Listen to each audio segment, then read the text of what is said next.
maybe a fourth. They're coming at him, he's been 6 and 7. Top the Broncos has been an 8. Oh, wow. No. Here we are, round 11 of the SuperCoach365 podcast. Ryan and Tommy back to dissect everything that was Magic Round. Plenty of action on the field, plenty of action off the field as well. We saw plenty going on in the stands last week, didn't we? Not all good. Tommy Hudson, mate, you're flying. Talk about on-the-field action. Your SuperCoach team, just those green arrows. You're a magnet for it.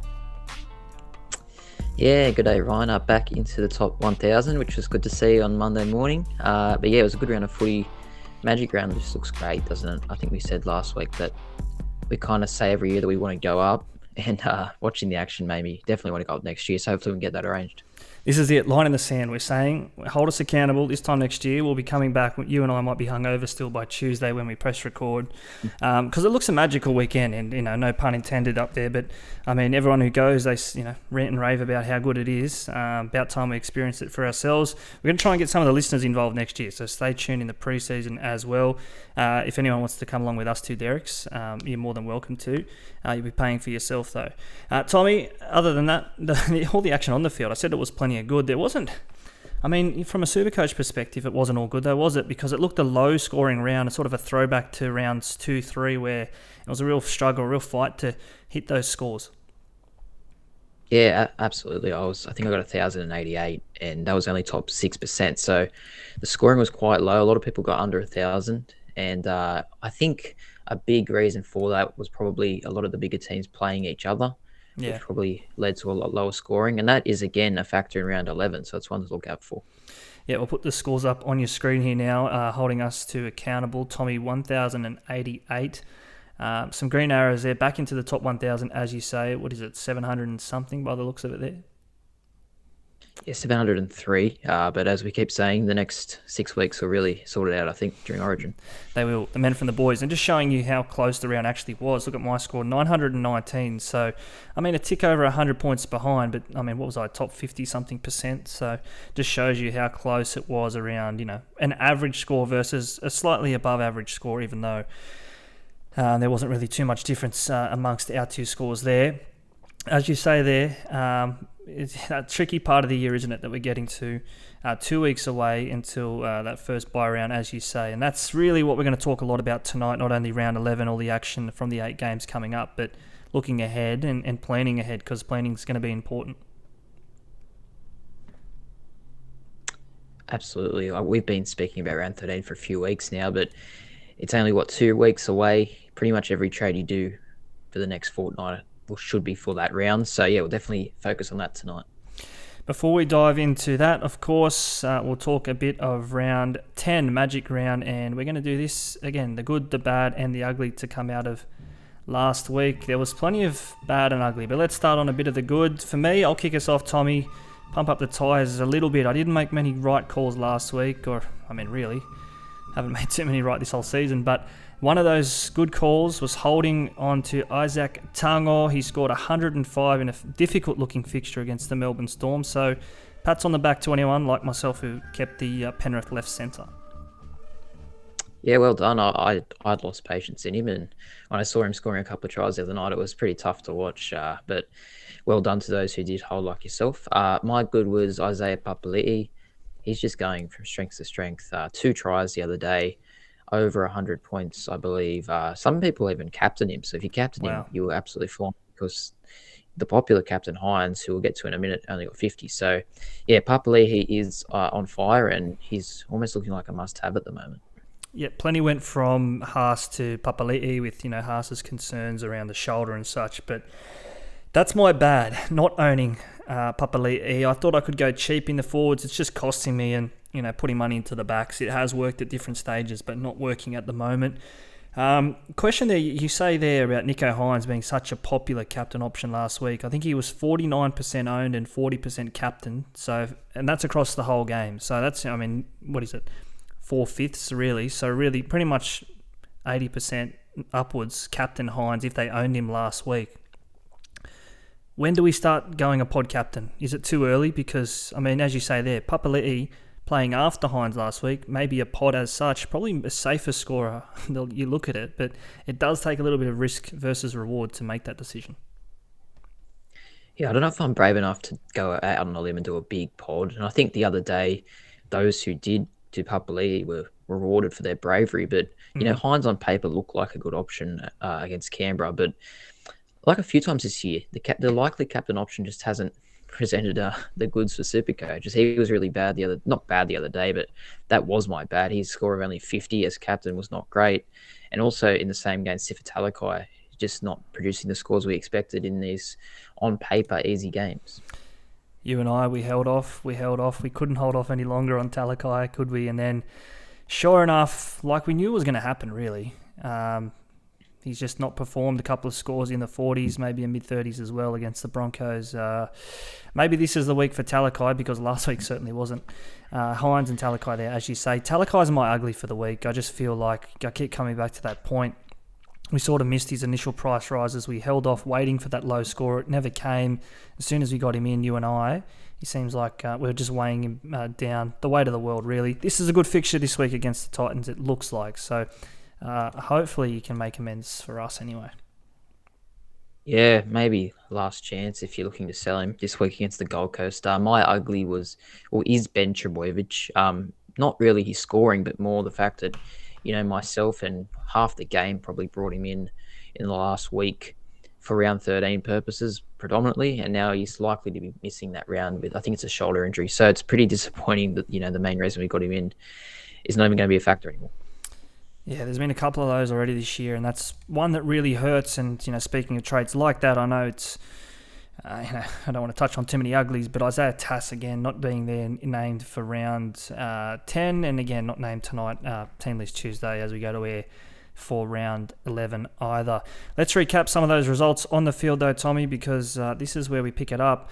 The Knights sprung that result against the Bulldogs. You and I, we both liked the Knights in that one, the outsiders in the end, as they jumped on topsport.com.au.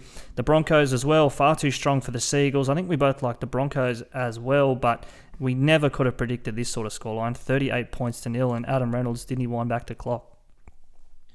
Yeah, how good was that chip and chase? He's probably playing career best footy. I guess he's pretty much got the license to run that team, and he's doing it with absolute venom, and just it's awesome to see. On Saturday, we saw a good triple header. Warriors beat the Rabbitohs 32 points. Sorry, Rabbitohs beat the Warriors 32 points to 30.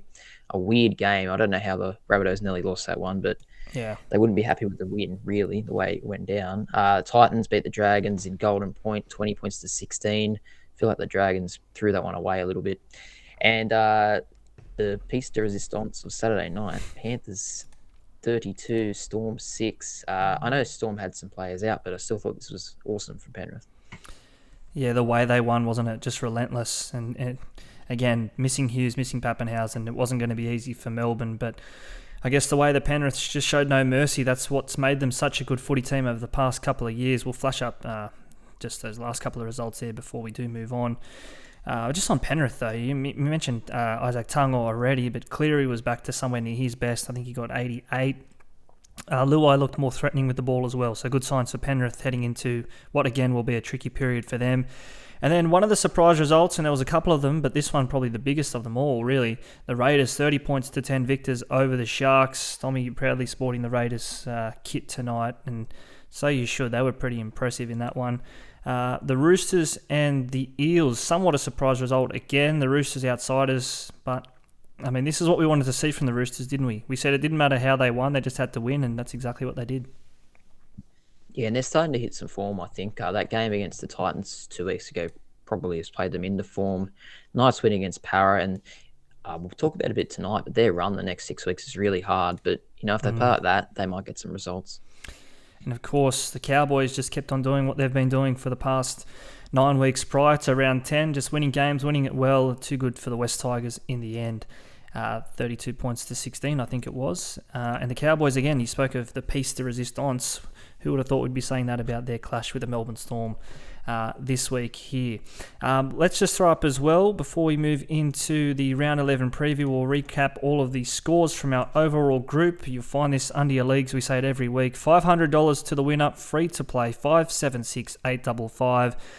Well done to Troy and Roosters Pack, who still shows the way here. 5th overall, Troy, so he might be hard to catch there. But as we say, $500 to the winner. in an NRL jersey of your choice to second place. So don't give up. Looks like we've got Dane there in second, Hugo third, coach of Benny Barbar, the fraudy fraud Thomas, that's his name, not you, Tommy, Ollie's, Woolies, and so on and so forth. Moses' men, Julian, still hanging around. He was top of that ladder at some point early to start the year. Of course, that $500 to the winner, courtesy of Top Tippers. And if you are jumping on, we encourage you to do so sooner rather than later. You just have to give us a thumbs up, a like, a subscribe, a follow, all of that, wherever you do get some of our best work. Tommy, let's get into round 11. It kicks off again Thursday night. Back to Thursday night footy this week. Normal transmission resumes, and Newcastle and Brisbane, two sides coming off wins. We spoke of it there. They kicked us off in Magic Round last Friday. And I guess the talking point in this one, the team sheet, it's Anthony Milford back against his old club. Yeah, two players this weekend going to their former clubs. We'll get to the other one soon. But Milford, I guess we knew it was coming for a while, but it's quite interesting that it comes against the Broncos. And they probably need someone like Milford, don't they, Newcastle? Because all year they've been struggling for points. And I don't know how fit and how good he is at the moment, but we all know he's best, how good it can be. Yeah, he's got the spark in a SuperCoach sense. I just, remember back to his glory days. It was, weekly scores upwards of 70. And he's one of those players, sort of like a Ponga or, one of these high ceilings, Munster, even when he's at his best. He can hit those heights. I guess different to Munster in the sense that he's just not as consistent. Hopefully he can bring a bit of that to Newcastle because they need a bit of spark and a bit of creativity. He will bring that. As well as Milford's addition, we see Tyson Frizzell back. That's a big boost for the Knights, but not only for them, for himself personally. He want to push for this Origin jersey. Yeah, 100%. It's a big game for him. I think they look quite strong in the forwards this week. I think Clem has been playing well, as we've mentioned a few times. He's scoring great. Safidi's a solid player. Barnett was good in his return. So I think this is one of the best sides the Knights have put out this year. Maybe they can show some form at home, but the Brisbane Broncos, let's go to them now. They've been absolutely awesome. I don't think we really expected this from them. We didn't, and I don't think, many could. You'd be a liar or a Broncos fan if you said that you did because, one man, Reynolds, he spoke of there, but he's just brought everyone else around him on and just really turned this team into a bottom four contender, wooden spoon battle perhaps, to a real top eight force perhaps. Broncos here again, favourites with topsport.com.au, $1.40 Knights, the home side, the outsiders, $3.05. They're getting a 7.5 start, Newcastle. I do like that, the start. Their defence, Newcastle, they're going to have to aim up because Broncos, we've seen it, plenty of points out wide. Cobbo, a hat-trick last week, and Katoni Staggs, we say it every week that he's just one game away from clicking and going on a run, but this could be it, I feel, because he gets a good go outside Reynolds, as we say, but running at Bradman best, the suspect defender at times is Bradman.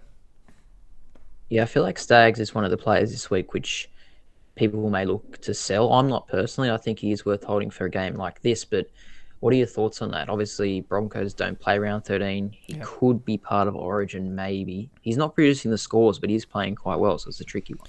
Yeah, I think we say it most weeks, don't we, that he's looking good, like he's playing good footy. It's not like he's making plenty of errors. He's defensively so sound, and I think that'll be the attraction to the New South Wales camp. Like, if he's going to play a centre role, if it's Turbo to shift to the left and Staggs stays on his preferred right, it's his defence which is going to win him that jersey, not his attack, which we look at maybe with Talakai. Talakai versus Staggs, of course, was spoken of the Origin battle. I think Staggs is streets ahead of Talakai still, but this could be a game where Staggs' attack ignites, as we say there. He gets every chance.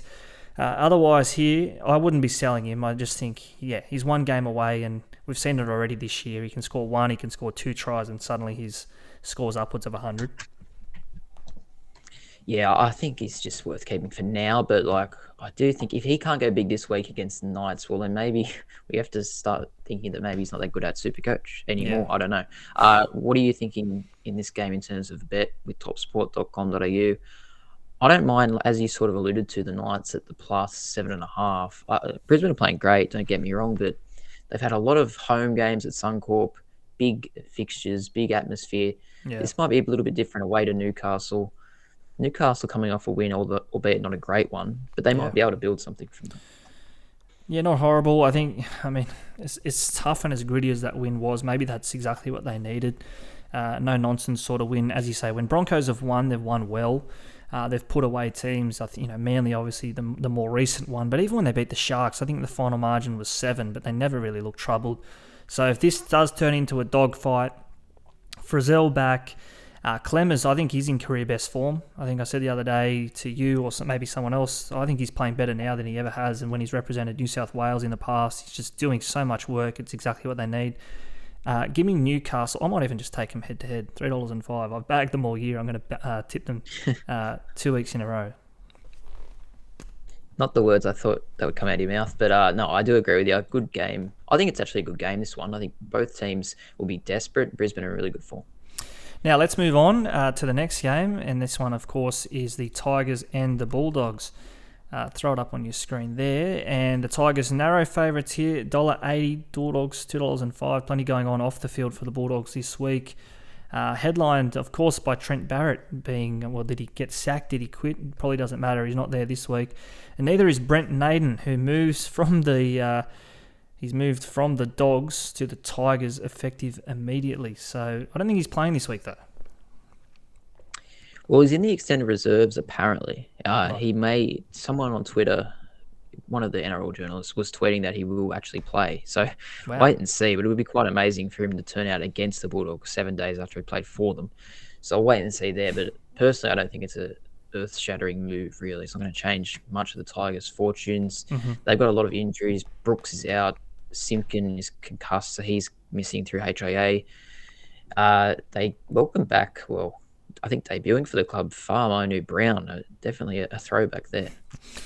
Yeah, New Brown, part of the Sharks' successful 2016 squad. He spent some time at the Roosters via the Bears as a development player, signs a full-time contract after doing good things. I think it was for the Rovers over in there in the Div 2 in England. So comes back, He's a running 9. I think he'll want to find himself a job in the halves eventually. But for now, he could, beef up the 9 stocks there at the West Tigers because they seem to have so many injuries. Simpkin and Little, they just go down every second week. Yeah, they're really struggling for playmakers. Dane Laurie's also out, so Starfatel's been deputising at fullback and really struggling. If you saw Ruben Gottesdry the other night. Yeah. The Doggies, Averillo's in for Naden.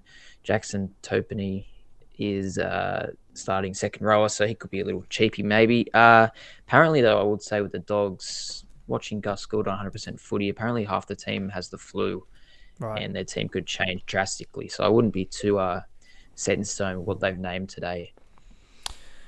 Now let's talk a little bit around 13 here because Bulldogs obviously one of those teams playing. Plenty would have gone to TPJ, I feel, on the back of the Haas injury or even... upgrading the likes of a Josh King at the time to a TPJ with round 13 in mind. He just got the 32 minutes last week. Pangai looked somewhat disinterested and just didn't really look a feature of their attack or any part of their strategies or plans. So does a new coach shake that up? Who is the new coach? Do we know yet? No, we don't. And you wouldn't think that... he could be used any less than he was the other night. He was taken off so early. He looked very tired. And that was just a week after he played really well against the Raiders. So I don't know what to make of that. Maybe he's just not that match fit. But look, I haven't brought him in yet, but I honestly want to for the bye coverage. But it was a tough watch the other night if you had him.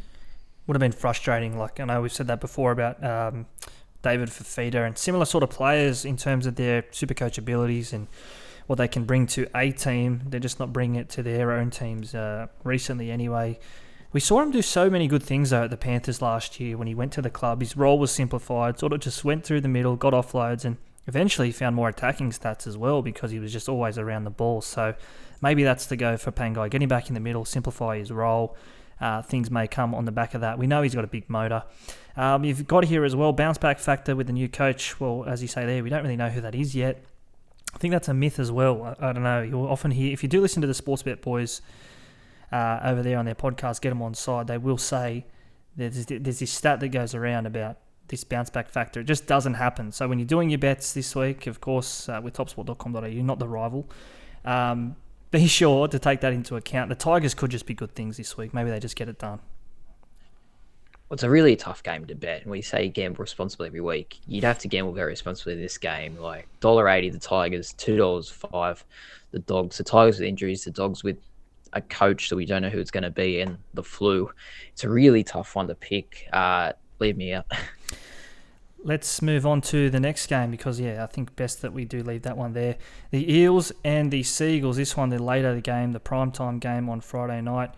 And this one has all the makings of a game where Manly just need to click into gear. Sort of like we saw last week with the Roosters coming back up against a big rival in Parramatta. Maybe this is the game for Manly where they switch on because they need to find something. They were dreadful against the Broncos. Yeah, as good as Brisbane were, Manly were just pathetic, really. They just didn't look interested. Their main players, like Turbo, I think he had a cork, they're saying, but geez, he did not look interested at all. They'd want to improve a lot in 7 days. Manly travelling to the old Bankwest, now CommBank Stadium. The outsiders, $3.10. Eels firm favourites here, $1.38, topsport.com.au. That line, again, an enticing 7.5. Parramatta at their home ground, I think that record is far better than it is when they're away. So take that into account as well. Some team news here, though. It looks like Ryan Madison will start at lock. He's been coming off the bench and doing a pretty good job, it must be said, off the bench, but earns a starting role here. And that sees Nathan Brown back to the bench. Maker Sivo, one of the popular names here, a fan favourite. He's back in jersey number 24, so a chance to play as well. Yeah, I reckon a couple of names to watch there in Madison and Sivo, particularly Madison. If he can lock down the lock spot, pardon the pun, we've seen over the years how good he is at SuperCoach, and he would play, I think, round 17 bye. Yeah. So he's someone who could get in between the 2 bye rounds and probably keep for the rest of the year. Definitely, and that's sort of what we've said, isn't it? Target that second bye, and if you can find some value there around these players that will get a good run. He was in the extended origin squad in 2018-19, I think it was, Maddo. I don't think he's hitting those heights this year, so you probably don't need to be wary of origin 2 or 3, him missing out. So, no, not a bad shout there. You mentioned Turbo's cork there. Now, a question that I've faced and I've had to answer myself, is he a sell? He's bleeding cash. He's bleeding plenty of cash, in fact. I'll ask myself the question, am I going to sell Turbo? No, I'm not. I think I said last week, if you've bought him in, if you've traded him in for those 2 fixtures against the Tigers and Broncos, you just almost have to suck it up now, don't you? Because you've made the decision. It might be right or wrong, but you just have to stand by it, live by it. I think so, yeah. Maybe in hindsight you got it wrong, but it was a hard decision because, like you're saying, they had 2 really good games on paper, and he could have went a lot bigger against the Tigers. He probably just didn't have a lot of luck with some of those tries, but yeah, I think you have to keep him, but penny his fitness because he really looked out of sorts the other night. And I know they're saying it was just a cork, but I don't know. I'm not a doctor, but it looked a bit dodgy. It's a bit suspect. I think even the way that he, after the game in his interview with, I think it was Jonathan Thurston on Channel 9, really dismissive, like didn't want to buy into any injury talk. I think he was just really disappointed about the result and the way they played. And I mean, that's a sign that he's ready to do something about it as well. So, leave me in for Turbo. And again, just going back to that game against the Tigers at Brookie a couple of weeks ago when I did bring him in, at the time I'm thinking, I wasn't sure on my trades, and this is probably what we go back to. If you're not sure on anything, maybe it's best to hold off. In hindsight, maybe it was. I didn't need to trade that week. But, I mean, the allure was there, wasn't it? Turbo against some of the worst defensive teams in the past couple of years anyway. I found it hard to go without him. But anyway, so did some others. And he and Garrick have just really let those down who brought them in, particularly Garrick even for round 13. Yeah, Manly, I think we've said a few times the last few weeks, they're a very popular team in SuperCoach at the moment because they have that game around 13, but you're having to deal with some pretty low scoring in the meantime, which is becoming a hassle for you. The betting here with Top Sport, $1.38 Para, $3.10 Manly. Probably hard to argue, but Parramatta very consistent side, aren't they? They are. Yeah, I mean, we've seen them already this year, Para. In the game, they probably were tipped to win against the Cowboys, and they didn't get it done. Concerns about their attack in that game as well. I think they scored just 4 points. So if Manly do aim up, which they rarely do, it must be said, against a top 4 team, and that's what the Eels are really, or at least they're pushing for that honours come the year end. Give me Para at the -7.5 in this one. I think that's probably the go. I think they might just have too much in their defence. While it hasn't been good in the last couple of weeks, Parramatta, I think this is a game that they'll probably set themselves for. Yeah, not sure about the line. I'll probably go with the overs in this one. I think what you're saying there, I don't think either side's defending overly well. And if it's a dry night in Sydney, we could see some points. Sivo. Maybe a chance this week. Anyway. Just before we move on from that game as well, you've obviously spoken about how good Isaiah Papali'i has been. He's definitely someone that we want to get to soon. If you don't already have him, I don't have him. He's just killing me. You've brought him in a couple of weeks ago, reaping the rewards. And I think he's upwards of 800,000 now, a break even in the 40s or 50s. So making money again this week. So he's definitely one that you want to be keeping for the run home. One of those names we spoke of for round 13 in the past couple of weeks, Josh Schuster. I think he's named on the bench this week. So what's doing there? Just something seems a little bit off there. Yeah, well, I was really keen to get him in a couple of weeks ago when they were playing West, but then he was ruled out. Now he's back on the bench. So I still probably will look to try and get him in for the bye round if he's in the starting team, but it's a tough one to follow at the moment. Yeah. And the fact that they're playing Davey ahead of him, maybe they're just trying to ease him back. We've seen this a couple of other times with different players, and we'll get to one of them later, a bigger name, club captain even, who's just had to come back off the bench and bide his time and wade in the waters, you could say. Let's leave that one there, though. Next game here, of course, not quite the centrepiece of the weekend. Saturday afternoon, the Dragons and the Warriors. Speaking about teams... just know how to throw away games. The Dragons are one of those. How did they not win that game against the Titans last week? Up by 6, kick adjacent to the post, Zach Lomax. He just sprays it wide. It would have been an unassailable 8-point lead, I think. Yeah, something tells me we might have had some money on that game. So it wasn't an easy watch at all. I think they should have won that, but they just threw it away. Tyrell Sloan was pretty poor, you'd have to admit, but I don't know if I agree with the decision to drop him again and bring in Cody Ramsey this week, who has never set the world on fire at fullback. So I don't agree with that one at all. What do you think? It probably is just a byproduct of how poor their hooking stocks are, really, isn't it? Because they lose McCulloch, who's, he does a job. He was, one-time Origin player, not hitting those heights this year. They have to move him by out of necessity because Sullivan can't play 60, 80 minutes in the middle. Yeah, is Cody Ramsey the answer at fullback? Probably not. But where else do they turn here? The Warriors, again, they were down, 26-0 at one point, I think, against Souths, something close to that. Somehow rallied to get back to within 2 points at full time. But again, they head into this one outsiders, $2.50 top sport, and they're getting a 4.5 head start here on the Dragons. So shows you again they're up against it. Yeah, it does. And that first half against South, it honestly looked like Cody Walker was at training. Like, it was so easy for South. It was ridiculous. I don't know what happened in the second half, but really bad signs for the Warriors. Their defense is just non-existent. They do get Toa Harris starts this week on the edge with Jack Murchie at lock, which is maybe we could see a late change. And Ewan Aiken is back also. So their forward pack is, it always looks strong on paper, but they really haven't delivered at any stage this season. Yeah, again, maybe just easing Tohu back. I think he only got, 26 points last week or something along those lines. It was pretty poor. We did say that, didn't we, to hold off, don't bring him in straight away, have a look at him, and maybe by round 13 he's got a bit of match fitness and getting back somewhere near what we know he can produce in a SuperCoach sense. Other than that, though, looks a real scrappy game, this one, and really too much. Well, it's hard to get too excited about too much in this one. We mentioned Zach Lomax there.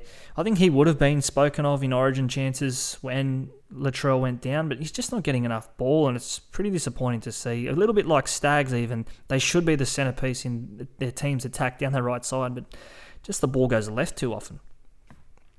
Yeah, I honestly think when Lomax and Ravalawa get the ball down the right, they look good, and the Dragons look good as a whole, but it seems to go to Moses Suli all the time. He's playing well, don't get me wrong, but I think they'd be best served going right a bit more. But from a betting point of view, $1.54 Dragons, $2.50 the Warriors.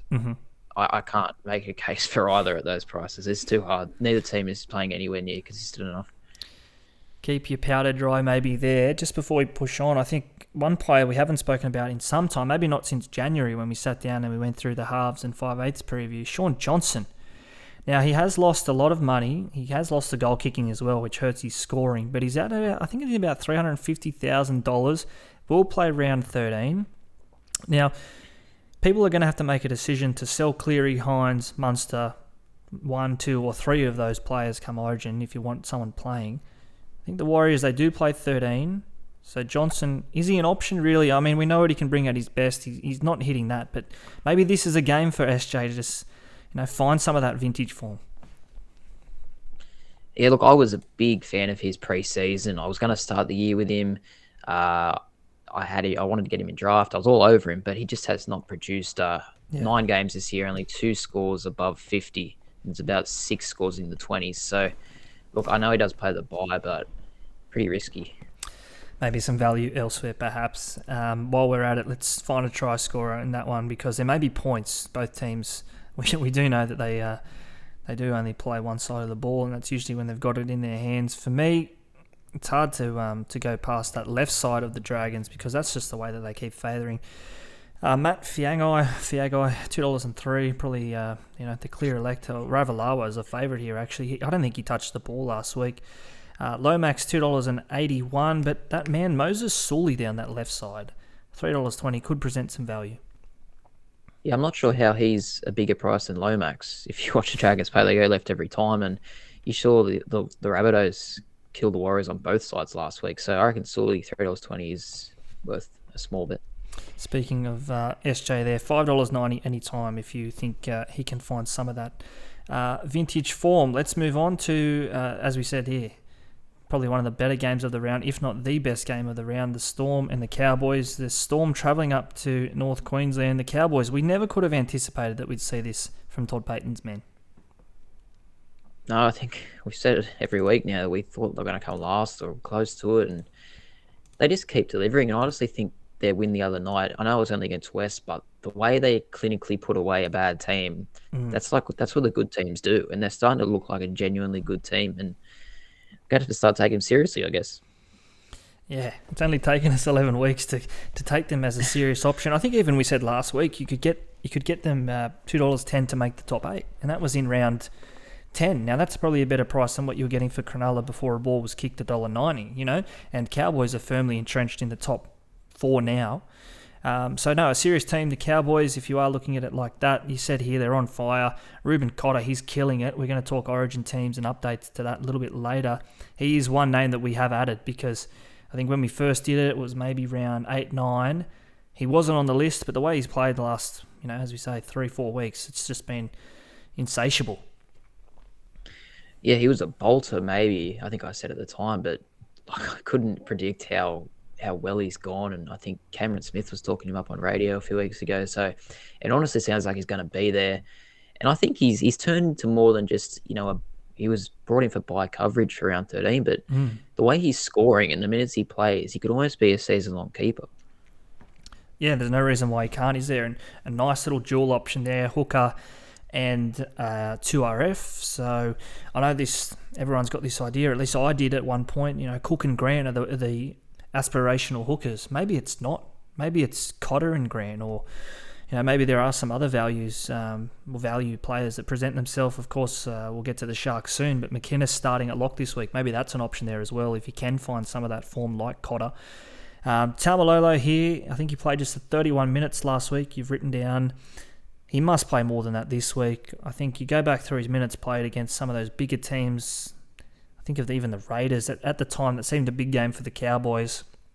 He played 65 minutes, I think it was, in that one. Probably expecting him to play upwards of 60 again this week against the Storm Pack.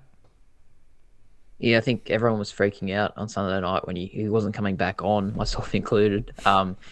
But I think it dawned on everybody that they've got 2 big games against the Storm and the Panthers the next 2 weeks. So yeah.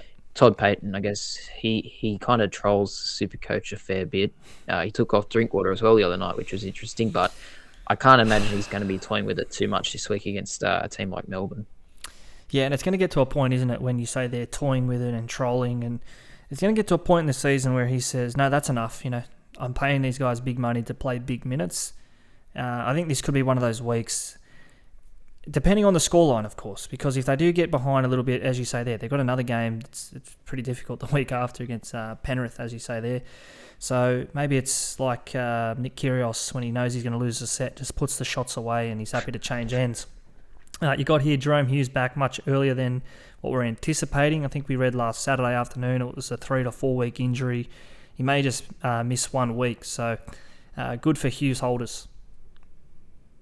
Yeah, absolutely. Good for Melbourne, because I just think, you can play maybe without one of your superstars, but when you had Paps and Hughes out, you could tell that they were nowhere near their best the other night. So great to see him back. Tyrone Wishart named at fullback again. You'd have to admit he was pretty ordinary there last week. And when you have a player like Nick Meaney on the wing who has played fullback many times, I'm surprised he doesn't get named there. Yeah, I think we said last week as well, again, not blowing our trumpets, but just making point of the case. He was always going to cop bombs from Cleary last week, Wishart, and I think twice he either dropped it or looked uncomfortable. One led directly to a try. I was surprised Munster didn't go back to fullback last week. I was happy that they kept Manny on the wing. I think he does a better job for a team coming off a wing. Munster safe as a house under the high ball. I wouldn't be surprised again if Munster does play fullback this week. Now, I'm not saying he will, but I wouldn't be surprised if he does, and if Wishart plays his halves role. That's what he's grown up playing. Munster, again, I think he's represented Queensland wearing the number 1, so we know what he can do there at the back. You've got here, again, a bounce-back game for the Storm. Rarely do they lose 2 games in a row. And even though they did lose last week, they're going to head into this game as favourites. $1.50 topsport.com.au. The Cowboys $2.60 at home. Yeah, well, I know we just sort of said that we're going to take Cowboys seriously, and I am, but this is a hard game. Melbourne is still Melbourne. They only lost to Penrith the other day, and they get their halfback back. So I'd probably rather go with them at the minus 5.5 if I had to. Let's talk Xavier Coates. Again, speaking of round 13, considerations, origin considerations, break-evens, prices going up and down. He has to be someone that you'd think would be on a lot of the chopping block this week, Xavier Coates. Yeah, I think he only got 6 the other day. And like we always say with players like him, he doesn't have any base stats. So if he's not scoring tries, he's not scoring any points. Cowboys this week, and then they have Manly, and then the bye. So there's probably not a lot of good scores coming his way, you wouldn't think, but you never know. And that's going to be a real pain to some coaches who just brought him in on the back of those 2 massive scores. I think it was against Newcastle and the Warriors, maybe vice versa. Expecting him to get a good run at some good cash progression. He made a little bit of coin. Actually, he made plenty of coin, but probably expected that coin making opportunities to extend on up until round 13, but it's just not going to be the case here. You sort of said there that Storm deserved favourites in the market, but give me the Cowboys plus 5.5, $1.95 at home. I'm happy to be with the home side with the start. Yeah, probably like you said, arguably the game of the round, if not the second best, the best. I don't know. Hopefully a dry track up there in North Queensland. Storm will be really hungry, like you said, and the Cowboys will be trying to prove that they're the real deal. Now that we think we'd say this about the Roosters, they're probably going to have to prove themselves again that they are the real deal this year, at least that they can mix it with some of these better teams. They've knocked off Parramatta last week, who themselves knocked off the Panthers and the Storm. But the Roosters, back at home, they're going to have to show something here against the Panthers if they really want to lock down that title of being a top 4 contender. Yeah, I wonder how they'll treat this game. Sometimes Trent Robertson is happy to ease their way into the season, but they've had a few good wins now. Maybe they will actually see this game as, like you're saying there, a statement and a way to prove that they're actually the real deal. I'm not sure. I think it's going to be an absolute cracker. Roosters, $3.80 outsiders, topsport.com.au. The Panthers heading to the SCG. I think it's probably just the second time that they've ever done that, or at least since bloody 1988. $1.27 there. The Panthers, as we say, the line, a big start for the home side, 10.5.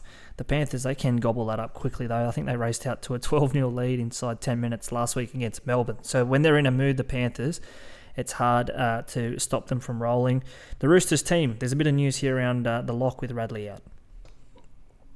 Yeah, he's out for 2 months, I think I read today. Syndesmosis, so that's pretty... Wow. I don't know if a lot of people own him, but it's not great for the Roosters in general, as he's probably an important player in their team. Nat Butcher gets a start there. I think the Roosters are an interesting team at the moment because they play round 13 against Canberra, but they will have some players out. So it might not be an easy game, but just look at their run for a second. Panthers this week, the week after they play the Sharks, then the Raiders in the bye round, then the Storm, the Eels again, and the Panthers. So it's like literally the top 4 teams in the next 6 weeks. I want some of their players, but then again, I don't see them scoring big players like Suwali and Manu. Yeah, I mean, well done if you jumped on Suwali early because he's flying in every sense. He's just scoring tries and doing it for fun. We said a couple of weeks ago, maybe he's just, again, we use that term, easing himself in. He was eased into the year by Trent Robinson, started the year for North Sydney. He's come in, played some good footy. Now he looks a real first grader, doesn't he? He's competing with the men. A big body there. But as you say, I was sort of hesitant to jump on him a couple of weeks ago because I saw those games, those fixtures, and I thought if he's not scoring 1-2 tries a game, he could lose money even at the cheap quote. So anyway, he's proved me wrong, and now he's making plenty of cash. Yeah, he's going very well, and I don't know if we've missed the boat or not, but he's definitely improving with every game. Penrith are 1-17, and why wouldn't they be? They showed again the other night they are the team to beat this year. And as we said at the top, Isaac Tago, a lot of people were selling him. I was one of those, and he fights back with a well-made 100. Probably wish I almost had him back now because he does play that all-important bye round. Yeah, and I guess a little bit tougher assignment this week for Isaac up against Joey Manu, who himself has been in, I'll say, mixed form. Maybe a little bit harsh on Joey because he does have the big scores in him for a centre wing. He could be one of those trade-in targets for that first bye round. Again, we might keep our powder dry there. We'll get to that very, very soon. Let's move on. The next game, first game on Sunday, the Rabbits and the Raiders. Tommy, how do the Raiders make it 2 in a row? Because they've struggled with consistency. Even the other day, up 26-0 or whatever it was, 20-0 at halftime. We thought they were a chance to lose it at one point. Yeah, well, we've lost that many games for that position over the years, so it was great to see them hold on to the lead and even extend it, despite the fact they had 3 sin bins. So it was probably the best win, definitely the best win of this season, best win for a while for the club. How do we build on it? I don't know. South will also be desperate because they're inconsistent even within games, as they showed last week against the Warriors. Yeah, Souths looked like that first half, as you say, it looked like a training run for Cody Walker and Alex Johnston and even Tane Milne down that right side. They looked like they were getting back to some of their grand final form of 2021. Then they just clocked off. They start here favourites, $1.57, $2.40 outsiders, the Raiders. This one's going to be played in Dubbo, so not sure what the weather's doing out that way in that part of the world. Hopefully a dry track and they'll get a good crowd out there irrespective of rain, hail, or shine. We saw with the Sharks, though, you mentioned there the sin binnings to the Raiders. And obviously had to play parts of that game with, were they ever down to 11 at one point? At least a couple of periods with 12. The Sharks, they had to do that against the Warriors the week before going up to Magic Round. So maybe there could be a sense of fatigue, a hangover here for the Raiders, and you'd almost forgive them if they got caught undone by that, having to play an hour with, a man down. Yeah, it's a great point, and I agree with you because you could tell the Sharks were not on the other day. They probably were a bit tired from the previous week, and I think South will be really up for this game after the second half last week against the Warriors. They want to prove that they actually can play 80 minutes, and yeah, if Raiders are fatigued at all, they will struggle. Just quickly on team news, Trent Peoples is back in, the mystery man, basically. He's been added to the game, and it's his second game this week. He actually scored well on debut. For the Raiders, Jack Whiten's back, which is a big in. Popular cheapie Brad Schneider is gone, with Frawley getting the halfback slot. And just one here I thought worth mentioning, Zach Wolford. He debuted the other day. I don't think he was even in the SuperCoach game when the game started on Sunday, so no one owned him. Yeah, but right. He played quite well. He's going to start probably for as long as he wants in the 9 jersey with Starling coming off the bench. So he plays around 13. He's 175k. He's not the worst shout as a cheapie. No, great shout. And, if you look at someone like a Randall, if you want to cash out, and if you're still holding Randall, that is, and trade down to a Wolford rather than up to one of these origin hookers in Cook or Grant, he could be the one. Bit of nostalgia there about seeing Wolford in the 9 for the Raiders. Probably one of the reasons why you fell in love with the club. His dad, Simon, at one point, and Clinton Schifosky and Mark McClendon, some of these other great names from yesteryear. Just on Brad Schneider there, do we know how far off Jamal Fogarty is, because they get Whiten back this week. That's a boost, but you think they've trained all summer with Whiten and Fogarty there. He mustn't be far away, and that'll boost the club as well.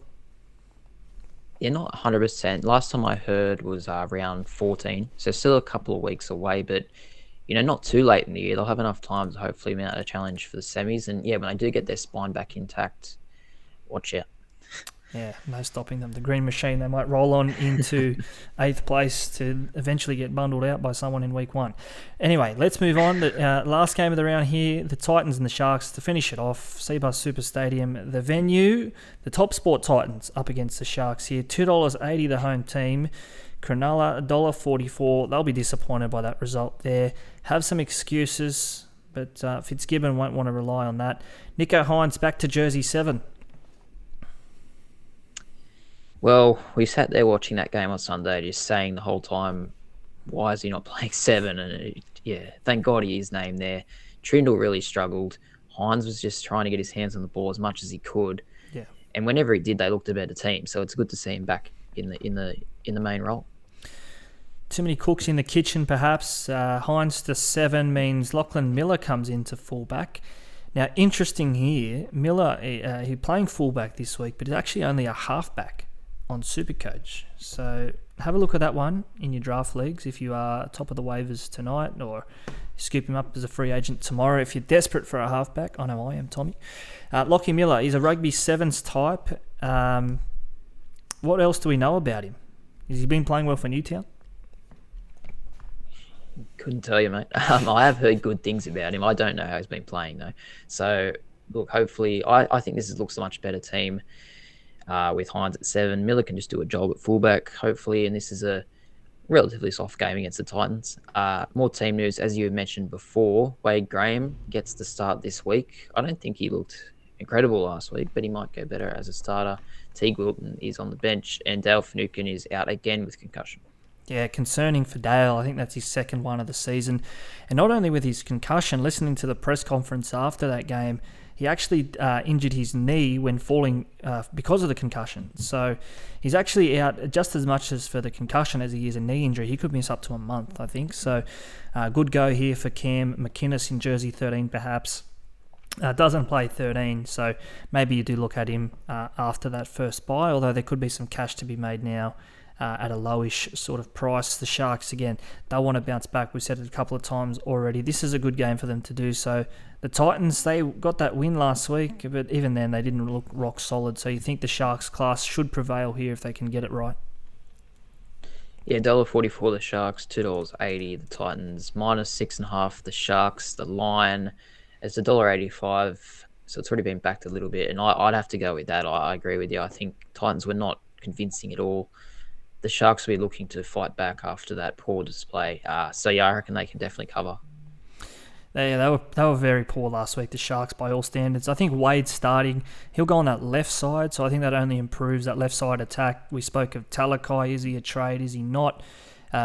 Again, make your own mind up on that one. But I think that only improves that left side. Nicho Hynes, again, we know what he can do outside or inside of Matt Moylan. Ronaldo Mulatalo, $1.81. Give it to me every day of the week. I think he scores a couple this week. If you do think he can score two, $4. So that's probably where I'd be going this week. I think he can double it up this week. Yeah, look, no try scorers really for me. Ronaldo probably is the go. Just look quickly on the Titans. It's not a bet, but just looking at their back line at the moment, Marzu cannot make the team. Brian Kelly cannot make the team. Patrick Herbert cannot make the team. And it's not superstars keeping them out, but it's quite interesting to see all three of those names who actually started the year in the starting team all now on the reserves. Interesting as well, we said last week, we questioned why Jaden Campbell was out. He came back, he looked pretty good. So credit where it's due. For young Campbell, a couple of line breaks as well. Does play round 13. So again, if you are thinking left field, maybe he is an option. Tommy, we're going to take a quick break. On the other side, we're going to talk some captains for this week, but as well, we've mentioned it already, a bit of buy planning, some updated Origin squads, or at least what we think they will be, and of course the impact of that upon round 13. Having a bet on sport this week? Top this. Whether you're into cricket and curling or golf and greyhounds, Top Sport will let you on for plenty. And with literally hundreds of markets from your own backyard to the international stage, Top Sport has you well covered. So if you want to get the top odds every time, bet with Top Sport. Top that. Download the app today. Top Sport. Feel the excitement. Don't let the game play you. Stay in control. Gamble responsibly. Yeah, welcome back. SuperCoach365 podcast, proudly brought to you again this year by topsport.com.au. This time in the show, Tommy, before we dive into captains and such, we do talk futures and Penrith. $2.80 premiership favourites now on the back of that win over Melbourne. Melbourne just wound out slightly to $3.60. We said last week there was Sharks value about the Sharks rather at $10. They're now $13 to win the grand final. Don't know if they can win it going off that, but definitely, again, value at the price, the Sharks. Yeah, perhaps, but I just think, I know they probably had excuses the other day with being tired from the week before, but you know, the likes of Penrith and Melbourne don't lose by 20 to Canberra Raiders, no matter what time of the year it is. So I still think they might be a year off winning the comp. But yeah, if I had to bet, I'd honestly just go with Penrith. I just think they're going to be really hard to beat again. Yep, very tricky. Speaking of Penrith, to make the top four, $1.01, so probably not too much. Winks likes odds are really there. The Storm as well, $1.05. But the Cowboys are the team I want to speak of here to make the top four. You're still getting $3.10 about the Cowboys. Look, I know it's a long season, but we're almost halfway there, and they've looked every bit a top four team. So even that, at that price, $3.10 for the Cowboys, that's probably where I'd be going. Yeah, not a bad price at all. If they can keep it up this week, and next week will be the two indications against the Storm and the Panthers. So if they can get a result out of either of them, that price will be halved. Now, of course, we saw last week great wins to Brisbane, $1.37 now to make the top 8. So they've been crunched in there. Souths as well, $1.40 seems slight unders for mine given what we've seen from them, inconsistencies and such. We've mentioned the Raiders, a big win last week against the Sharks, $3.60 to make the top 8. Now, they've got a bit of ground to make up, we know, but they're going to get their halfback back on deck pretty soon. If Whiten can find some form, the Raiders with Ricky, they're always a chance to make the top 8. Yeah, I think it's probably sound biased, but it's the only value in the market if for the top 8. I think the other teams are really short. Teams like the Dragons and Titans are not going to make it. Once we get Fogarty back, you never know. We have a pretty soft draw throughout the whole year, so who knows? But I wouldn't be betting your last dollar on it. We always say gamble responsibly, and if you're betting the Raiders to make the top 8, again, gamble very responsibly. Anyway, topsport.com.au, you can become a customer. You can do so via the link in our Instagram bio. You'll find us there. Sign up if you're already a customer. Well done. You're getting the best odds in rugby league, sport racing, golf and greyhounds, whatever you're into, topsport.com.au, they'll have you covered. Of course, the NBA Finals coming to a head soon. Plenty of markets on all of that. Tommy, let's talk some captains for round 13. Round 11. Let's not look too far ahead. Let's pick out some of the best fixtures, some of the bigger names. And you've got here Tom Trbojevic, almost out of necessity. We just have to mention Tommy. He's not playing that well, not scoring that well. But again, you'd probably be a brave man to exclude him from this segment. Yeah, maybe as a vice option early in the round. I do think, like we said earlier in the podcast, a lot of the big teams are playing each other again this week. So it does make the captaincy choice quite tricky. So him against the Eels, maybe not. I do think the Eels also, Papali'i and Moses, both playing well. And if Manly produce the sort of defence they produced last week, those two boys could go really big. Yeah, absolutely. And I think particularly Papali'i, I mean, he seems to score every week, and when he's doing that, he's always a safe captaincy option. And Mitch Moses, again, I think I've held him, I've sold him, but now you look at him and you think, well, while he did score that 8 against the Cowboys, he scored since. I think he scored a 54 and then 100. So, again, high-ceiling players, always good to be with them early in the round as a vice-captain. Then we look to the Storm and the Cowboys fixture. You've got here Munster and Grant. Again, no Ryan Pappenhausen out injured still, but Munster and Grant, look in Munster's eye after that loss last week. I think he's in for a massive game against the Cowboys. Yeah, I agree. I think the Storm will really be looking to bounce back here. And obviously we know Pappenhausen, other people are going to have to pick up a lot of the work. So those two come front of mind. Later that night, Panthers and Roosters. I guess Nathan Cleary always is a consideration. He played really well the other day. I think he got 88. Tough game again against the Roosters, but he'll be popular. Absolutely, and I think we saw that, as you say there, 88 against the Storm. The Roosters probably not at the levels that they have been in their premiership years. that we think of recently. So Cleary, he won't be phased, I don't think. And of course, speaking of number 7s, that we've thrown the captaincy on plenty of times this year, Nicho Hynes. Again, one of those options late in the round, Sunday afternoon. We've said it a couple of times. The Sharks, they seem to get these Sunday fixtures. Nicho Hynes on a Sunday, it's a proven formula for success. Yeah, it looks a good game against the Titans. We thought that against the Raiders last week, though, so hopefully he can go better than 50, but I think he will, and I think I'll have the captain on him. Of course, we'll do our captain's call on Wednesday night. We will do it every week on our Instagram, Facebook, Twitter, wherever you get us, at SuperCoach365. Our captain's call will go through all of those options, the pros and cons of each, and ultimately we'll try and land on one as well to make your captaincy choices a little bit easier ahead of the next round. Now, Tommy, let's talk all of that in mind, of course, and everything we've gone through this week already for round 11 and such. Let's do an update to our Origin squads. Now, we did this a couple of weeks ago. New South Wales squad on your screens here now if you are watching us on YouTube. We'll go through the 1 to 23 as it appears here. Pretty much a stock standard backline there. Tedesco, Tom Trbojevic. We've got here an asterisk still over Latrell Mitchell, whether he'll be there or not. Steve Crichton, I think we agree on that. Will he be leading the race to that left centre role if Latrell won't be there? Probably. He's not even playing left centre at club level. That's probably the only issue, I think. So I don't think Latrell's a chance. He only flew out to America yesterday. He's going to be there for 2 weeks. And by then, the team's being named. So he's pretty much no chance. Addo Carr, the other winger. Luai and Cleary are obviously a lock for the halves. Up front, Payne Haas, Daniel Safidi, probably. Damien Cook. And then we've got another one here, which we're not too sure of. Tyson Frizzell or Angus Crichton as one of the second rowers. Crichton's not in great form, is he? He's not, but I think originally here a couple of weeks ago we had Cam Murray, who we think will be missing through injuries. So I think Freddie just then goes back to experience. Frizzell, a seasoned Origin player, and so too Angus Crichton. Almost like we saw with Tariq Sims last year. Would you be shocked if Angus comes into this team and suddenly the best player across the 3 games? Maybe not, because he is a big game player. Won a couple of comps there at the Roosters. Liam Martin, I think we've got him holding down the other edge. That would be the right edge, playing outside Cleary like he does at club level, and still on those Penrith connections there. Isaiah Yeo, number 13. He's in everything the Penrith side does well, and again, they're going to base a lot of their game, I feel, around what Isaiah Yeo and Nathan Cleary will bring to that ball playing. Yeah, absolutely. It's going to be a very Penrith-oriented team. Looking at our likely bench, I think Nicho Hynes is pretty much a lock for that 14 now with Pappenhausen out.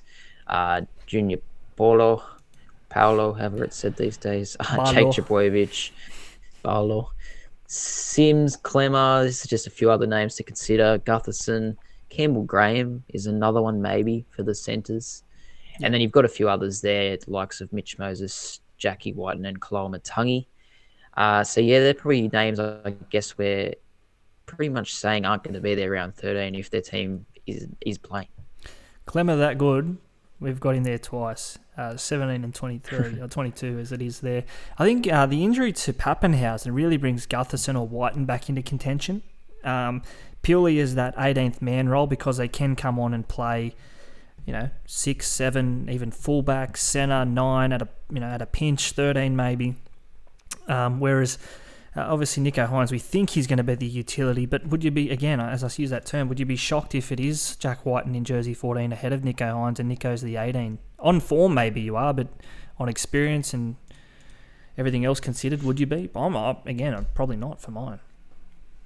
I think Whiten's more chance of being the left centre.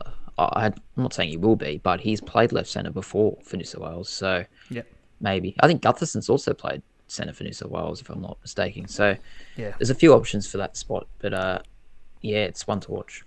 Okay, so names there that we've added, Tyson Frizzell maybe, and obviously Clemmer as well, but otherwise Ryan Pappenhausen taken out. There's probably not too much impact there on the round 13 stocks of the Blues, but maybe more so for the Queenslanders. And again, we've already mentioned it there, jersey 16, we've got that asterisk there, or the if or buts over Fodawaker and Cotter. I think this is what it's going to come down to. And of course, David Fafita there in jersey 12 as well. Tommy, read us through from 1 to 17. Yeah, Ponga looks the fullback. Coates, Holmes, Gagai, and Tabuai Fido, but I actually think Corey Oates could be a smoky. He's playing Yeah. so well for the Broncos, and he's been there before in Origin, so Yep. you never know with him. Munster and Cherry Evans, obviously the halves. Papali'i and Big Tino at prop. Harry Grant obviously will be hooker. Kurt Capewell, David Fifita. Where is he tracking fitness-wise? We're not sure, but he will probably be in the squad somewhere, along with Jai Arrow. Takes through the bench, mate. Benny Hunt, jersey 14. If he wasn't 14, he'd be 7, but the captain's 7, Cherry Evans, so he's got to be there somewhere, I feel. Paddy Carrigan, I think, we've both been big on him for some time now, making this squad, and that game against Souths a couple of weeks ago, I think that's just confirmed his place in this team. Fodawaker or Cotter, again, ifs or buts, what does that look like there? And Felice Kafusi, I think his experience just gets him into this team, if nothing else, both firm or maybe the 18th man, his versatility. But then you look at their extended squad as well. Frankie Molo, Tommy Flegler, Sami, Sua, Reid Marnie even, Brimson, Felt. So there's a plenty of utility value there with whatever way they look to go for that 18th man. I think Fermor maybe offers more than some of those others. But again, it's going to be whatever Billy, Cam and JT decide on. In terms of impacts on round 13 though, Ruben Cotter's the obvious one. Yeah, he is. Obviously, we said before, I think I brought him in maybe around 5 or 6 when he came back from injury. And a lot of that was for round 13, just thinking he'll be a solid player to play that weekend. But I can't see him playing there now. I think he's going to make the Origin team, and good on him. But it's not great for super coaches. But like we said before, maybe he's a season-long keeper anyway. Yeah. Almost like when I brought in Steve Crichton, I think it was the same week you brought in Cotter. I went the other way. I thought just get in a high-scoring centre wing option who will play round 13, and then Latrell got injured. So anyway, we've sort of both taken that long approach, that long lens, and could come back to haunt us in the end. From that, speaking of round 13, give us your top 3 trade targets maybe that considered, because now, if not last week, the week before, we really should be thinking of trade targets this week, but also the weeks ahead. Yeah, well, two of the main ones I want to go with are Penrith players. I'm looking at their run. They play the Bulldogs in that all-important round 13, and they have the Knights, and then they have the Warriors. So 3 very easy games, you'd have to say, for Penrith. I think William Kikau's playing really well. I think he's someone that you can look at as a high-ceiling player for that bye week. And Dylan Edwards, he's safe as a house. Maybe you could go from someone like a Teddy or a Hines, if you wanted to get rid of Hines, to a Dylan Edwards. He won't let you down. He's a good player. And the other one I had was still Ruben Garrick. I know Manly aren't playing that well, but he's going to play fullback in that round 13 game against the Warriors, so he's a good chance to go big that night. Yeah, kicking goals, and he will get the dual position update as a fullback centre wing option, I think as soon as next week. So definitely one still under consideration despite some low scores. For mine, still sticking with that Cowboys trend. Bigger games. If you haven't already got Jason Tamalolo, I think he's one that you could look towards this week, specifically for round 13 in mind. But again, you speak of season-long keepers. Would you be disappointed if you held on for Tamalolo? Maybe not, I don't feel. Dual position forward, he does everything right when he does play the minutes, and just hopefully those minutes come at the back end of the year. Other ones we've already spoken of tonight, Joseph Sawali and Joseph Manu, a pair of Roosters doing good things down the right side. Got here an asterisk over Josh Schuster. Again, I think he's an option when he gets back into that starting role. And Tommy Turbo, I think we haven't seen them two combine yet, I think, in a match this year. So if they can be both fit and on deck for Manly come the back end of the year, they're definitely going to only make each other better. And one here that hasn't been really spoken of a hell of a lot, but I'm a big fan of this bloke, Reece Robson. I think he's a genuine option there at the hooker option. Not dual position, so a slight knock against some of those other names, like Cotter if you were to hang on to him, or McInnes, even Connor Watson perhaps playing round 13. But Reece Robson for mine, when he plays big minutes, he's just a great scorer. Yeah, I honestly, you always talked about him a little bit to me, and I've never really taken him seriously, but 4 out of the last 5 weeks he's played 80 minutes, which is great. He got 83 points the other night. They play round 13 against the Titans. He does tick some boxes for sure, so I like the shot. Yeah, definitely his running game is what I've been waiting for, and then the other night we finally saw it, didn't we? Just unfortunate for me as a non-Cotter owner that he did link up with Cotter pushing through the middle, but that's what I've always seen from Reece Robson, that potential. We saw it time and time again. in his days playing New South Wales Cup for the Dragons. Now, Tommy, let's leave that one there. Let's finish on this, our listener talking points to round us out. And sorry for putting this up so late today on the Instagram, and people may have not seen it in the last hour or so. It's only just gone up, but there's still plenty of questions to get through. We might pick out the best 5 or 6. Speaking of Ruben Cotter, Dylan_McInnes_06. Is Ruben Cotter a buy? Tricky one. He's getting pretty late because he probably will play Origin, but the way he's scoring and the minutes he's playing, I'm going to say yes, he is. Okay. Good shout there. And again, hard to argue even not playing round 13. Ashton J. Moore 08. Should I trade Cam Murray to Pangai and Max King to Tino? So a little bit to take in there. Murray out, Pangai in, firstly. Yeah, I like Pangai on paper, but just the other night was concerning with his minutes. So not sure. What do you think about Pangai? Yeah, again, probably one of those names that looks good to have in your team, but just not churning out the scores. There's probably better options there. But I can see the allure if a new coach can find the best in Pangai. We've seen in the past what he can do. Good 65-point scorer there at the front row slot. You wouldn't be disappointed. Another one here from Watt_Sun. Who to trade in for Coates and under 400k. So speaking of cashing out Xavier Coates, centering option under 400k. Suwali could be the one. He could. I think he's slightly over 400, but if he can make it work, he's not a bad option. Christian Tuipulotu is also over 400k at the moment, so there's not a lot. Tolo Kula's still under 400, but he's not scoring very well. So I don't know. It's a tricky one. I've been looking for a cheap CW myself. So if you find the answer, let me know. Yeah, DM us again. Second time around, give us the answer, not the question. Liam Champney says Pinasini to Manu for round 13. Love it. Do it now. Hard to argue there. Parramatta again. Not an easy fixture this week against Manly. But yeah, Joey Manu, dual position player. He'll probably play fullback in round 13. You'd think, if not Suwali's there. I don't know how that looks, but we have seen him excel in that Origin period in the past. Joey Manu. Adam Blundell says Brandon Smith. This is a statement. Brandon Smith is a must-have for Origin. Must have for Origin. What does he mean by that? I think in the Origin weeks. He's not even.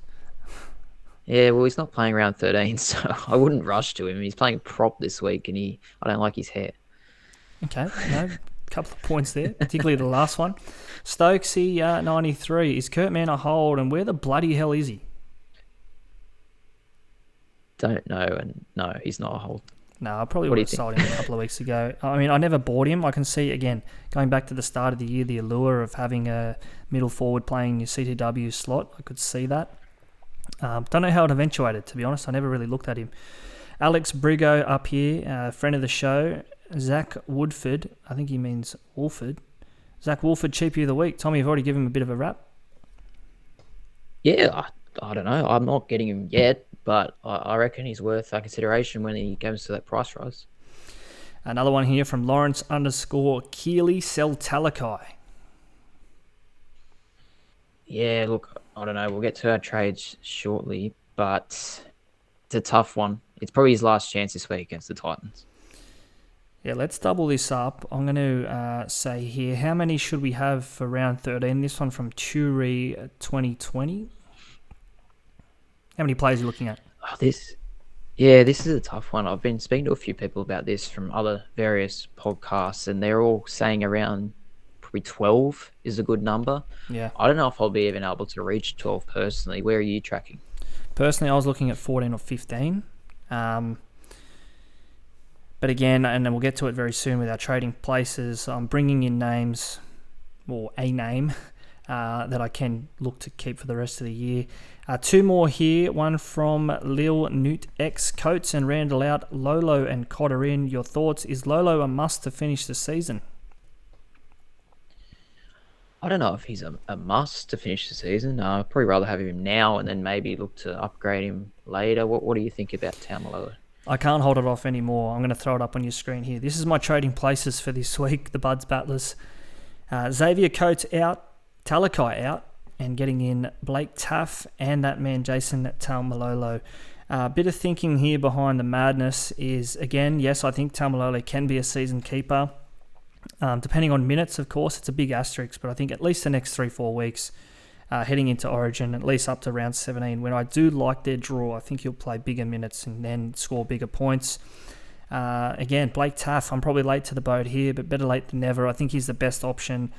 He'll still get a good couple of weeks, I feel, while Latrell is out at that fullback role. He's scoring well. Xavier Coates just not scoring at all.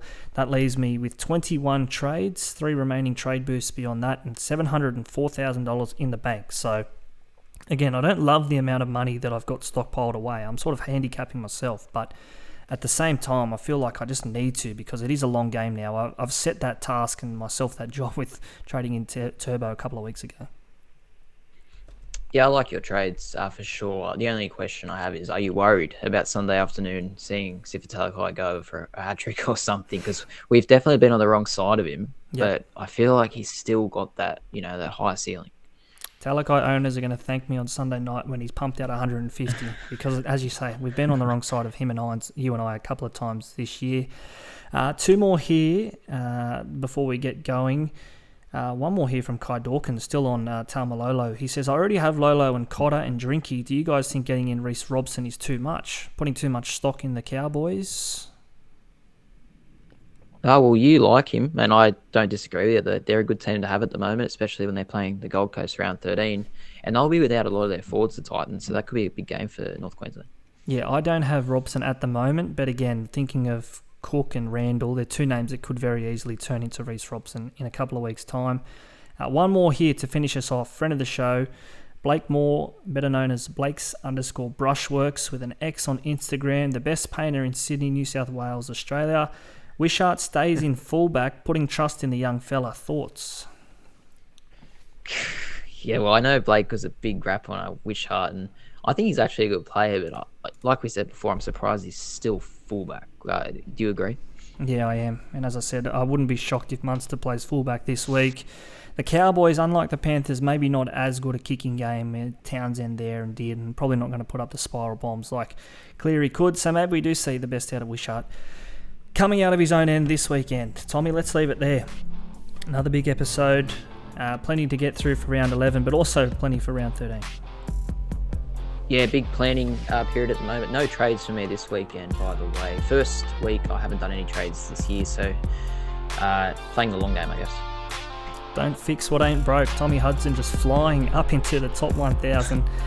Hopefully he can continue to do so this week. Round 11, getting close to Origin. This is the SuperCoach365 podcast. Give us a follow, a like, subscribe, thumbs up, YouTube, Facebook, Twitter, Instagram, wherever you get us, we'll be there too. Thanks for listening. Enjoy your round 11 footy.